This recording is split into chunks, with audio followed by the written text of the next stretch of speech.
Welcome to Jerusalem. I'm standing on the Mount of Olives. Some epic things have happened right in the vicinity of where we're standing today. In Acts chapter 1, the scriptures record for us that it was somewhere right around here where Jesus ascended into heaven. Of course, the angel says, "Why are you still looking for him? He's going to come back in the same way." Indeed, we learn from the prophet Zechariah, chapter 14, that on this spot, on the Mount of Olives, is where the Messiah, Jesus of Nazareth, will return. In Zechariah chapter 14, verse 1, we read the following. "A day of the Lord is coming, when your plunder will be divided in your presence. I will gather all the nations against Jerusalem for battle. The city will be captured, the houses looted, and the women raped. Half the city will go into exile, but the rest of the people will not be removed from the city."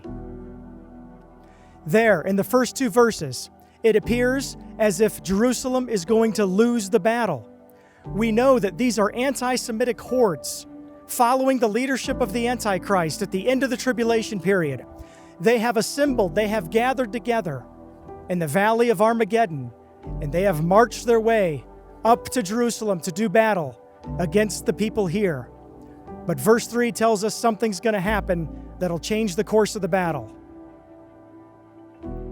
"Then the Lord will go out to fight on those nations, as he fights on a day of battle. On that day his feet will stand on the Mount of Olives, which faces Jerusalem on the east. The Mount of Olives will be split in half from east to west, forming a huge valley, so that half the mountain will move to the north and half to the south. You will flee by my mountain valley, for the valley of the mountains will extend to Azel. You will flee as you fled from the earthquake in the days of Uzziah, king of Judah. Then the Lord my God will come, and all the holy ones with him." What we read there is the coming of the Messiah. The Messiah comes because the Jewish people of Jerusalem have called out for him. Indeed, we read about that happening in Luke chapter 13, when Jesus, standing somewhere along here, is looking out over Jerusalem.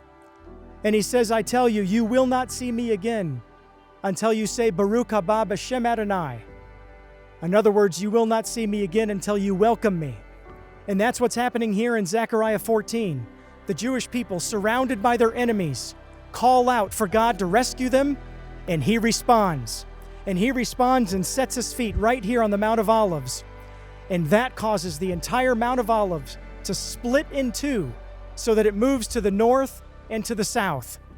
That creates a valley by which the people of Jerusalem will flee, escaping the anti-Semitic persecutors led by the Antichrist. That's coming in the future. That kicks off the rule and reign of the Messiah. Are you ready for it today?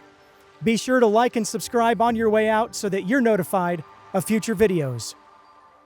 From the Mount of Olives, Shalom.